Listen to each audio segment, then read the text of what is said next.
अगर आप लोगों के पास एटीएम कार्ड है तो आपके खाते में 1 करोड़ रुपया आ सकता है। अब आप सोच रहे होंगे कि क्या फालतू की बात है कि एटीएम कार्ड है तो 1 करोड़ रुपया मिलेगा। एटीएम आज के डेट में हर एक इंसान के पास है। लेकिन क्या आप सब जानते हैं कि अगर आपके पास किसी भी बैंक का एटीएम है तो आपको लगभग 2 लाख रुपए से 1 करोड़ के बीच में पैसा मिल सकता है। कैसे मिल सकता है और बैंक ये आपसे क्यों नहीं बताते हैं कि आपको 2 लाख से लेकर 1 करोड़ रुपए तक आपको पैसा मिल सकता है, ये छुपाया जाता है। और अगर आप लोगों को भी आज तक ये मालूम नहीं था कि कैसे एक एटीएम जो है जो 24 घंटों में से ज्यादा नहीं लेकिन 10 से 12 घंटे आपकी जेब में रहता है, वो 2 लाख रुपए से 1 करोड़ रुपए आपको दिला सकता है। तो जानकारी जरा ध्यान से सुनिएगा, वीडियो को अंत तक जरूर देखिएगा। वीडियो अच्छा लगे तो वीडियो को शेयर जरूर कीजिएगा ज्यादा से ज्यादा, ताकि आपके दोस्तों और रिश्तेदारों को भी ये मालूम चल जाए कि अगर उनके पास भी एटीएम है तो वो एटीएम कैसे उनको 2 लाख रुपए से 1 करोड़ के बीच तक की राशि दिलवा सकता है। दरअसल हम हर एक शख्स का बैंक में खाता होता है। जैसे ही हम खाता खुलवाते हैं तो उसके बाद हमें एक फॉर्म दिया जाता है और वो फॉर्म होता है एटीएम या फिर उसे डेबिट कार्ड कहा जा सकता है, उसके लिए हम अप्लाई करते हैं। अब यहां पर समझने वाली बात यह है कि जैसे ही आपके पास वो एटीएम पहुंचता है और आप लोग उस एटीएम से पहला ट्रांजैक्शन करते हैं तो आपका लाइफ इंश्योरेंस यानी कि हेल्थ इंश्योरेंस जो है वो शुरू हो जाता है। और यह बात शायद ही आज तक आपको किसी बैंक के एम्प्लॉय ने बताई हो या फिर आपने पूछा ही ना हो। अब आपको बताते हैं कि हेल्थ इंश्योरेंस पर आपको कैसे 2 लाख रुपए से 1 करोड़ के बीच में पैसा मिल सकता है।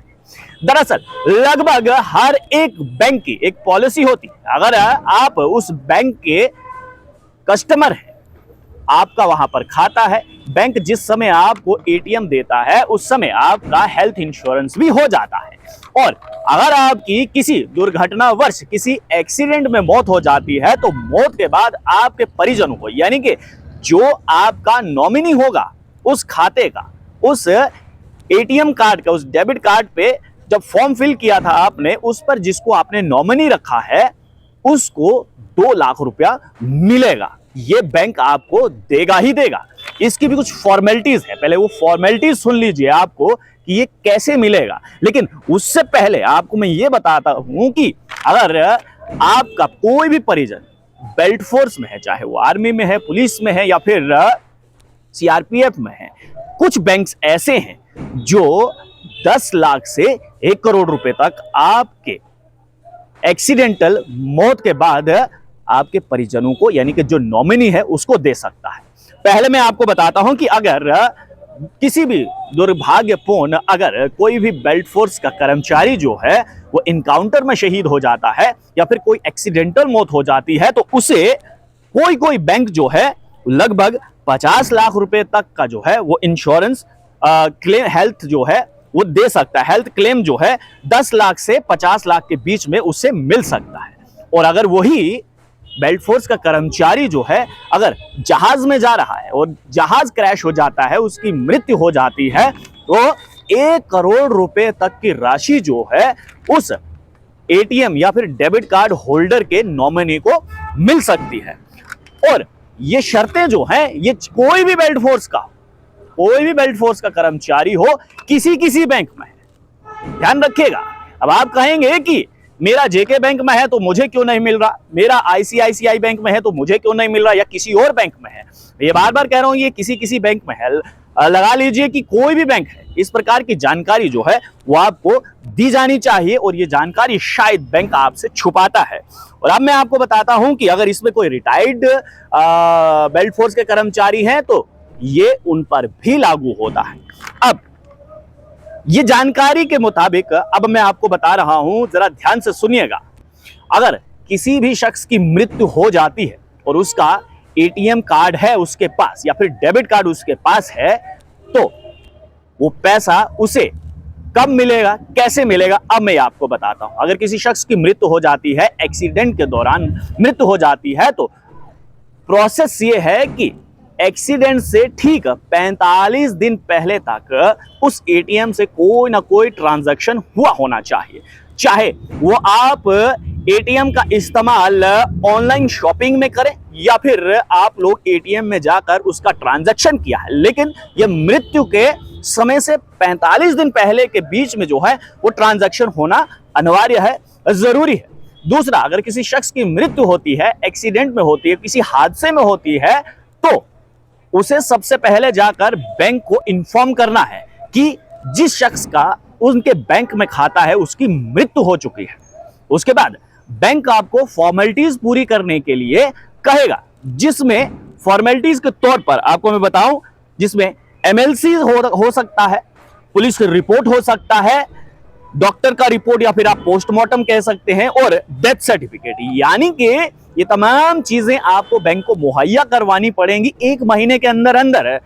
इसलिए क्योंकि जो इंश्योरेंस कंपनीज होती है उनका एक रूल है कि 1 महीने के अंदर अंदर आप तमाम डिटेल जो है, जानकारी जो है वो हमें बताइए कि इस शख्स की मौत कैसे हुई है। और ये तमाम डॉक्यूमेंट्स इसलिए मांगे जाते हैं बैंक द्वारा, कहीं सामने वाला शख्स जो है वो झूठ तो नहीं बोल रहा है। इसलिए एमएलसी में क्या रिपोर्ट आएगा, पुलिस रिपोर्ट क्या कहती है कि इस शख्स की मौत कैसे हुई है, डॉक्टर यानी कि जो पोस्टमार्टम रिपोर्ट होती है उसमें क्या लिखा है कि इस शख्स की मृत्यु जो है वो एक्सीडेंट से हुई है या फिर किसी और कारणवश हुई है, और सबसे इंपॉर्टेंट डेथ सर्टिफिकेट पर क्या लिखा है। ये तमाम डिटेल जब आप बैंक को देते हैं तो बैंक उस खाते के यानी कि उस एटीएम के फॉर्म पर जिसको भी आपने नॉमिनी रखा है, देखिए बहुत सारे ऐसे लोग हैं जिनको ये मालूम ही नहीं है कि उनके जेब में पड़ा एटीएम जो है उनके कितने काम का है। उनके काम का तो है ही है, लेकिन अगर किसी कारणवश जो है उनकी मृत्यु हो जाती है तो उनके घर वालों के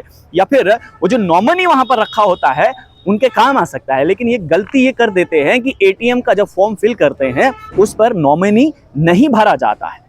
इसलिए जब भी आप अपना खाता खुलवाएं, एटीएम पर जो है वो नॉमिनी आप जरूर मेंशन करें कि ये नॉमिनी बिल्कुल है, और अगर आपको कल को कुछ हो जाता है तो वो सारा पैसा जो है वो आपके नॉमिनी को मिल जाएगा। बहरहाल आप लोग अपने अपने बैंक में जाइए और उनसे ये जरूर पूछिए कि आपने ये जानकारी हमसे क्यों नहीं साझा की अभी तक। और यकीन जानिए कि बहुत सारे ऐसे लोग हैं जिन्हें ये मालूम ही नहीं है कि उनका एटीएम जो है उन्हें 2 लाख से 1 करोड़ तक का पैसा उन्हें दे सकता है। शर्तें अपनी अपनी हैं, कैसे मिलेगा वो आप बैंक बेहतर आपको बताएगा।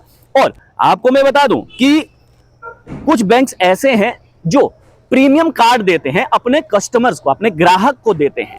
यानी कि आसान भाषा में कहूं कि क्वार्टरली आपके खाते में अगर 25,000 से ज्यादा का अमाउंट है और आपकी मृत्यु हो जाती है तो कुछ बैंक्स ऐसे हैं जो आपको 10 लाख रुपए का जो है वो हेल्थ इंश्योरेंस क्लेम देते हैं।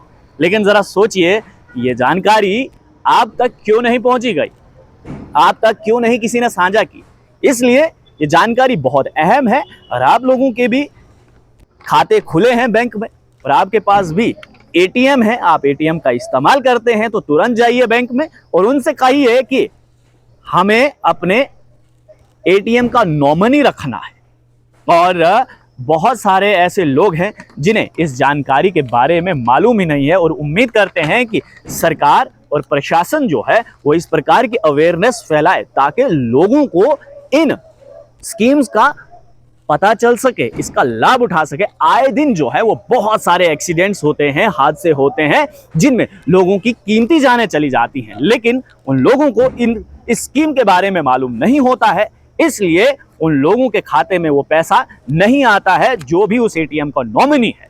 जरा सोचिए कि जिस परिवार का एक शख्स चले जाता है, अगर उसे आर्थिक थोड़ी सी मदद मिल जाए, 2 लाख रुपए की भी मदद अगर मिल जाए तो उस परिवार का कितना भला हो सकेगा।